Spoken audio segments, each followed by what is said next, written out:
সরকারি নিয়মই সার। বেলাকোবার শিকারপুর চা ফ্যাক্টরির পাশেই এই রেশন দোকানের রেশন ডিলার ইচ্ছা মতো রেশন দিয়েই গ্রাহকদের বিদায় দেন। ফলে কম রেশন সামগ্রী নিয়েই বাড়ি ফিরতে হয় গ্রাহকদের। বারবার একই অভিযোগ। এখানেই শেষ নয়, আটার প্যাকেটেও কারচুপি। রেশন ডিলারকে জানানো হলেও লাভ হয়নি, উল্টে গ্রাহকদের গালিগালাজ করা হয় বলে অভিযোগ। রেশন নিতে আসছেন? হ্যাঁ, কতটা রেশন দিছে? 10 কিলো চাউল, হ্যাঁ। 8 কিলো আটা। 8 কিলো আটা। তোমরা তো 21 কিলো চাল পাও, দে না তো, দেয় না? কি বলে? মাসে মাসে 10 কিলো পাই আমি। মাসে মাসে 10 কিলো চাল দেন আর 8 কিলো আটা দেয়? আর চিনি বি দে না না। কিছু দেয় না।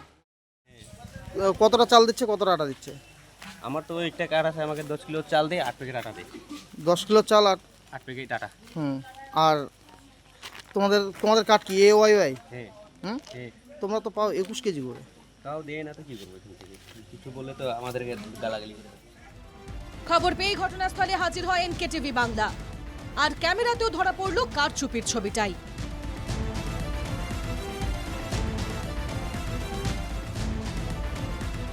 প্রশ্ন করতেই স্পিকটি নট দোকান মালিক, উত্তর দিলেই না কথার। পরে চিন্তা ভাবনা হ্যাঁ? না, এইভাবে রেশনে গ্রাহকরা বলছে সারা বছর এইভাবে দেওয়া হয়। সারা বছর এইভাবে দেওয়া হয়, কারণটা কি? সারা বছর এইভাবে দেওয়া হচ্ছে। সরকারি নিয়মকে বুড়ো আঙুল দেখিয়ে রেশন কম, ক্যামেরার সামনে ধরা পড়ে গেলেও মুখে রা না কাটা। কিসের জোরে এত উদ্ধত্ত? দোকান মালিকের পরিচয়ে তিনি স্থানীয় তৃণমূল নেতা তরুণ রায়, রাজগঞ্জ পঞ্চায়েত সমিতির সদস্য পূর্ণিমা রায়ের স্বামী। আজ সেই ছবি ধরা পড়লো NKTV বাংলার ক্যামেরায়। আমাদের ক্যামেরায় ধরা পড়লো সেই ছবি। দেখা গেল তিনি কিন্তু এইভাবেই গ্রাহকদেরকে ঠকিয়ে চলেছেন। বারংবার তার বিরুদ্ধে এই অভিযোগ এসছে।